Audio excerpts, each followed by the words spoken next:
Shalom saudaraku, selamat pagi. Senang sekali bisa berjumpa dengan semua bapak-bapak, ibu-ibu, serta saudara-saudara semuanya yang saya kasih dan hormati di dalam Kristus. Bagaimana kabarnya? Semuanya baik, sehat, puji Tuhan. Mari untuk menyambut renungan papiku kita satu di dalam doa. Segala ucapan syukur dan terima kasih kami naikkan kepada Tuhan yang maha baik. Sepanjang malam Tuhan telah berkati dan sertai kami, sehingga kami boleh bangun dalam keadaan tubuh yang segar dan sehat pula. Itu sebabnya kami mau mencari lebih dulu kerajaan Allah dan kebenarannya lewat pemberitaan firman di pagi ini. Di dalam nama Tuhan Yesus, haleluya, amin. Tema renungan pagi ini saudara, yaitu tradisi versus Injil. Terambil dari Galatia 1 ayat 20. Di hadapan Allah kutegaskan, apa yang kutuliskan kepadamu, ini benar, aku tidak berdusta. Nah saudara, Injil lain yang diajarkan guru-guru palsu telah terkontaminasi dengan tradisi. Mereka menyatakan bahwa keselamatan di dalam Kristus itu perlu ditambah lagi, yaitu dengan melakukan tradisi peninggalan nenek moyang. Mereka menyatakan bahwa anugerah keselamatan Tuhan Yesus itu belum cukup, harus ditambah dengan sesuatu yang lain lagi. Tradisi dalam konteks jemaat di Galatia, saudara, adalah perihal sunat. Inilah yang membuat Paulus terheran-heran mengapa jemaat Galatia begitu mudahnya percaya dan berpaling kepada Injil lain yang diajarkan guru-guru palsu. Padahal jemaat Galatia telah mendapatkan hak istimewa diajar langsung oleh guru terbesar gereja mula-mula, yaitu Rasul Paulus, yang telah mengajarkan Injil Kristus dengan setia dan tanpa pamrih. Nah saudaraku yang kekasih, di dalam tema di atas dituliskan yaitu tradisi versus Injil. Artinya tradisi yang bertentangan itu dengan Injil. Kondisi seperti inilah yang membuat mungkin sedang terjadi dan masih dilakukan banyak orang Kristen sampai hari ini saudara. Ada bentuk-bentuk tradisi yang masih saja mengikat hidup mereka dan enggan sekali dilepaskan. Kamus Besar Bahasa Indonesia menulis bahwa tradisi adalah adat kebiasaan turun-temurun dari nenek moyang yang masih dijalankan dalam kehidupan masyarakat. Sering dijumpai ketika hendak pindahan rumah misalnya, mereka masih mencari hari baik dengan bertanya kepada dukun-dukun tertentu atau kepada orang yang mereka anggap pintar.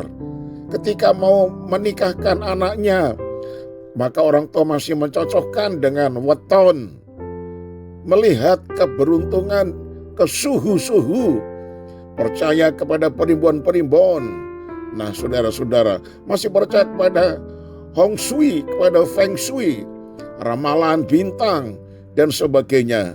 Sementara mereka masih juga menjalankan ibadah sebagaimana biasanya.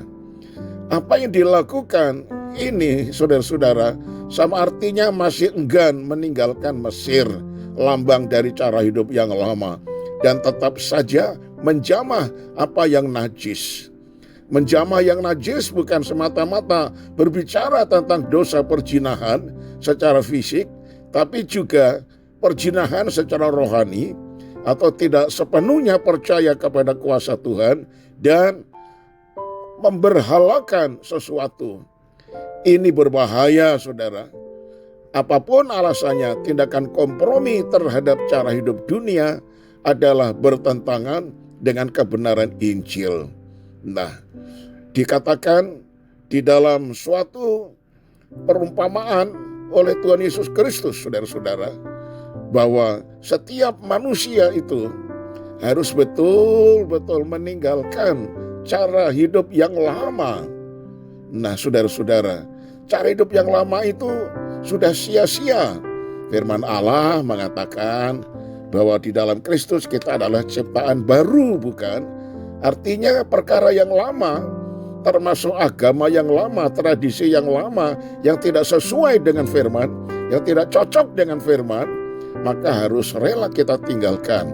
Tetapi hal-hal yang baik, yang tidak bertentangan, yang cocok dengan firman, misalnya menghormati orang tua, harus tetap kita lakukan supaya panjang umur kita di bumi. Bukankah begitu, saudara-saudara? Nah, saudaraku yang kekasih, saya tutup dengan kalimat ini. Kita telah ditebus oleh darah Kristus, berarti telah menerima kasih karunia Allah. Karena itu Tuhan menuntut adanya pemisahan dari perkara-perkara duniawi supaya kita tidak terkontaminasi. Amin. Kita satu di dalam doa. Terima kasih Tuhan Yesus. Kami sekarang mulai sadar di dalam Yesus Kristus yang sudah mati tersalib, menanggung upah dosa kami, sampai Engkau rela mati di atas kayu salib Golgota. Semuanya itu dalam rangka untuk memberikan kepada kami keselamatan. Upah dosa itu telah Engkau pikul di atas tubuhmu, sehingga tubuhmu hancur lebur, darahmu terkucur, dan Engkau mati. Tetapi Engkau dikubur dan hari ketiga Engkau bangkit dari antara orang mati. Itu sebabnya Engkau telah mengalahkan kuasa maut, kuasa dosa. Dan Engkau telah naik ke sorga, duduk di sebelah kanan Allah Bapa di sorga. Dan nanti akan datang kembali ke dunia ini untuk mengambil kami orang percaya. Itu sebabnya ya Tuhan, ajar kami hanya menurut kepada firman-Mu, hanya mempercayai, yaitu kasih sayang Tuhan lewat karunia penebusan yang sudah sempurna. Karena ketika Engkau disalibkan, Engkau mengatakan sudah genap, tetelestai. Artinya penebusan Kristus itu sudah sangat sempurna, tidak perlu ditambah-tambah lagi. Terima kasih untuk peringatan firman-Mu di saat pagi hari ini. Berbahagialah kami yang telah mendengar dan yang melakukan firman. Kami serahkan hidup kami sepanjang hari ini dengan segala macam kebiasaan serta usaha kami. Tuhan sertai supaya kami tetap berjalan di dalam kebenaran. Segala pujian hormat bagi Engkau. Di dalam nama Tuhan Yesus kami sudah berdoa. Haleluya. Amin. Salam saudaraku. Sampai berjumpa esok hari. Dan tetap semangat. Tuhan Yesus memberkati.